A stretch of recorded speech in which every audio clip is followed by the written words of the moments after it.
ადამი და ევა არ არიან შექმნილი როგორც ფიზიკური არსი, ანუ არ იყვნენ ფიზიკურ სხეულში. ამაზე საუბრობს ზუსტად ის მომენტი, როდესაც ღმერთი ეუბნება ადამიანს და ევას არ ჭამოთ აკრძალული ნაყოფი, იმიტომ რომ მოკვდებითო. რას ნიშნავს მოკვდებითო? ანუ მანამ არ მოკვდებოდნენ? ანუ არ გულისხმობდი იმას, რომ როგორც კი შეჭამენ, მაგ შემდგომ უცბათვე მოკვდებიან, იმიტომ რომ ფაქტია არ მოკვდნენ რა. ანუ გამოდის, რომ გახდებიან მომკვდავები. იმის შემდეგ, რაც გასინჯავენ აკრძალულ ნაყოფს, გამოდის, რომ მანამ იყვნენ უმკვდავები, უსასრულოები იყვნენ. იყვნენ შექმნილი როგორც ღმერთის ხატად. ამ ფაქტიდან გამოდის ის, რომ მანამ სანამ არ შეჭამდნენ ნაყოფს, ადამი და ევა იყვნენ უკვდავები, უსასრულოები და უსასრულო არ შეიძლება იყოს ფიზიკური სხეული, არა? უსასრულო შეიძლება იყოს მხოლოდ სულიერი არსი. იმიტომ რომ ფიზიკურ სხეულს აქვს დასაწყისი და ბოლო. ანუ აკრძალული ნაყოფის გასინჯვა ნიშნავს ფიზიკურ სხეულში დაბადება და ზუსტად იმიტომ მოუწია ღმერთს ადამი და ევის გაგდება სამოთხედა. ამასობაში მინდა ის ვთქვა, რომ გამოდის, რომ ადამიანი არის შექმნილი სულიერ არსად, რომელიც შემდგომ არის დაბადებული ფიზიკურ სხეულში აკრძალული ნაყოფის შეჭმის შემდგომ. ის რომ ადამიანის არსი არის ორი მხარე, ანუ სულიერი და ფიზიკური, ამაზე საუბრობს ასევე იესო. ნიკოდიმოსთან როდესაც აქვს საუბარი, იესო საუბრობს იმას, რომ ხორციელი იბადება ხორცისაგან და სულიერი იბადება სულისაგან. ანუ გამოყო სულიერი ფიზიკურისაგან, ხორციელი არის ფიზიკური, სულიერი არის, რა თქმა უნდა, სულიერი. ანუ დაიმახსოვრეთ, ადამიანის არსი არის ორი, დუალური არის. ნათელი სულიერი და ბნელი ფიზიკური.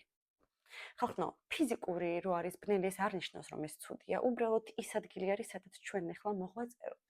სადაც ჩვენ გავდივართ ჩვენ რაღაც გაკვეთილებს. ანუ არის ის გზა, რომელსაც ირჩევს სულიერი და არის ის გზა, რომელსაც ირჩევს ხორციელი. ზოგადად ხორციელს გზაზე ძალიან ბევრი რამ არის ამ დღევანდელობაში შესწავლილი.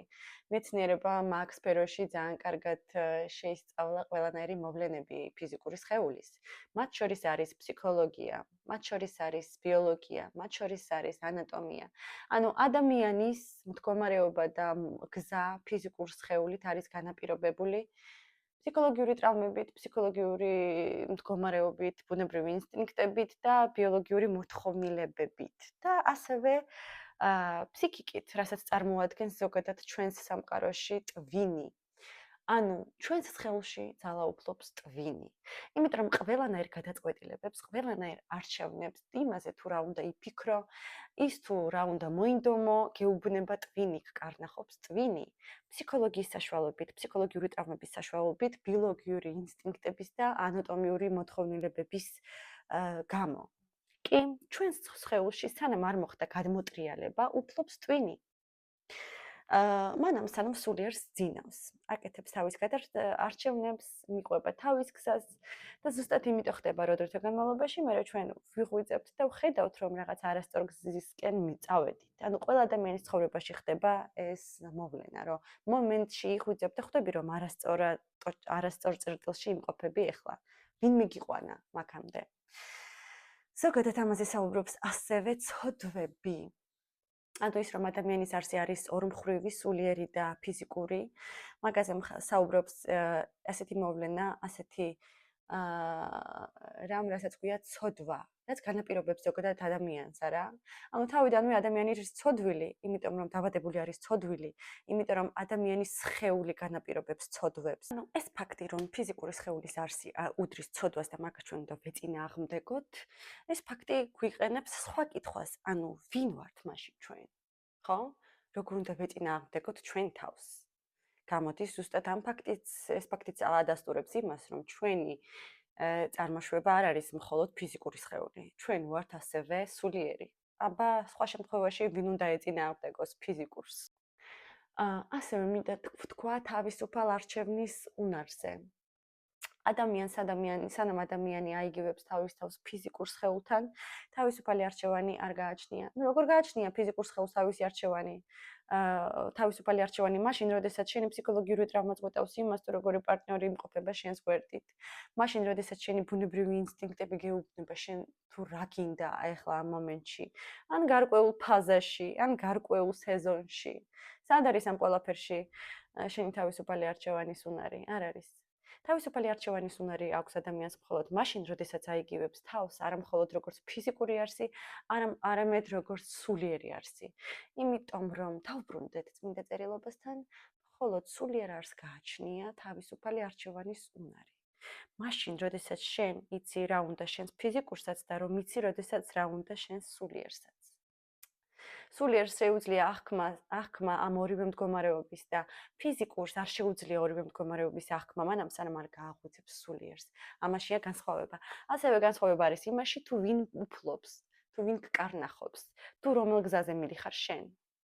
ფიზიკურს, ზოგადად რომელსაც არ გააჩნია სიმართლე და გააჩნია თავისი ბიოლოგიური ასპექტები, თუ სულიერს, რომელმაც თავიდანვე იცის. დაწყებამდეც კი იცის რა არის სიმართლე. ამაზე მინდა საუბარი ხალხო, რა არის ზოგადად ცოდვები, როგორი პარალელები აქვს ფსიქოლოგიასთან.